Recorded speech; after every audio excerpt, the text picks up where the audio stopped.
अस्सलाम वालेकुम। ये यूट्यूब पे मेरी पहली वीडियो है।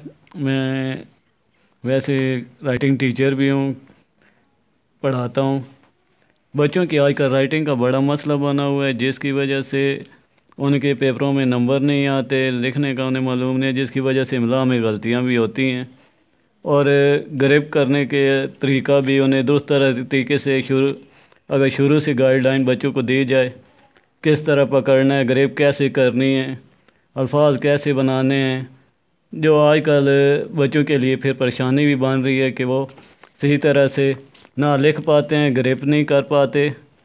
तो ये पहली मैं वीडियो बना रहा हूँ ग्रेप के हवाले से। इससे पहले मैंने वीडियो डाउनलोड की है जिसमें अंदाज़ नशिस्त, जिसमें मैंने सारी तहरीर किया हुआ अपनी इस चैनल पे चढ़ाया है।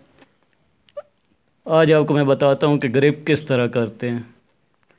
अब ये ग्रेप करने के जिस बच्चे को देखा जाए, अक्सर बच्चों ने गलत ग्रेप की होती है। कुछ ने यहाँ से ये और यहाँ से कुछ की ग्रेप, यहाँ से ये होती है, यूँ पकड़ा होता है पेन को, मुख्तलिफ़ तरीके से वो ग्रेप करते हैं। असल में असूलन जो देखा जाए तो मेन चीज़ है जिस तरह ग्रेप करनी चाहिए। पहला आ जाता है फर्स्ट अंगूठा हमारे पास, दूसरा सेकंड हमारे पास आ जाती है शहादत वाली उंगली, थर्ड इसे कहते हैं हम इंडेक्स। ये जो तीसरी उंगली है इसे हम कहते हैं इंडेक्स। जैसे ये टेबल है, टेबल के ऊपर ये देखें मैंने ये पेपर रखी हुई हैं, इसी तरह हम क्या करते हैं, पेन को इसके ऊपर रख लेते हैं, पेन को ये तीसरी उंगली के ऊपर रख लेते हैं और शहादत की उंगली और अंगूठे से हम इसको ग्रेप करते हैं। ये पेन पकड़ने का मेन तरीक़ाकार है। नीचे से अगर हम अपने हाथ को देखें तो नीचे से ये सवालिया निशान बना रहा है। यहाँ से ये देखें ना, दोनों उंगलियाँ सवालिया निशान बना रही हैं। जब हम हाथ रखते हैं तो इस तरीके से, अब नीचे से ये देखें, ये उंगलियाँ दोनों क्लोज़ हो जाती हैं यूँ, ये बिल्कुल सवालिया निशान की तरह है, जैसे क्वेश्चन मार्क होता है इस तरह। यहाँ से ये रख के यहाँ से अगर देखा जाए तो ये क्वेश्चन मार्क की तरह ये नीचे से इसकी शेप होती है।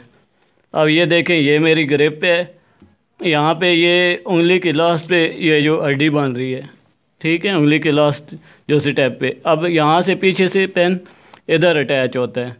और मेन चीज़ देखा जाए तो कुछ बच्चे क्या करते हैं, बिल्कुल आगे से पकड़ते हैं, कुछ बिल्कुल पीछे से पकड़ते हैं। तो इसका पकड़ने का जो तरीक़ाकार है वो क्या है कि ये उंगली के आपके 3 स्टेप हो गए, 1 2 3। यहाँ से हम क्या करते हैं, पहला स्टेप ले लेते हैं, यहाँ से ये रखते हैं, 1 इंच का फासला होता है नोक से ग्रिप तक। ये हमारी ग्रिप है, इस थर्ड उंगली पे मैंने रखा हुआ है, उंगली और शहादत वाली उंगली और अंगूठे से मैंने इसे ग्रिप की है। यहाँ से ये आपका हो गया ग्रिप करने का तरीक़ाकार। अब जब आप बैठते हैं, ये लिखने लगते हैं, ठीक है, यहाँ से ये तो 1 इंच का ग्रिप का आ गया तरीक़ाकार कि किस तरह आपने ग्रिप की है।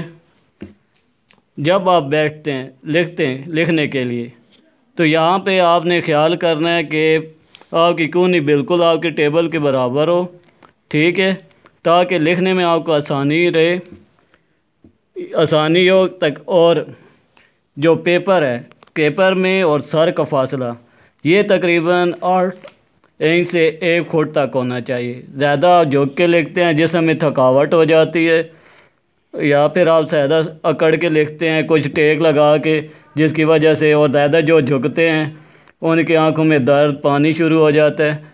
तो इस हिसाब से अगर जब आप लिखने के लिए बैठते हैं तो आप किस तरह लिखते हैं, अगर आप दाएं हाथ से लिखते हैं तो किताब को थोड़ा बाएं तरफ, कापी को थोड़ा बाएं तरफ आप रखते हैं, और अगर बाएं हाथ से लिखते हैं तो दाएं तरफ तिरछे ज़ाविये पर रखें, क्योंकि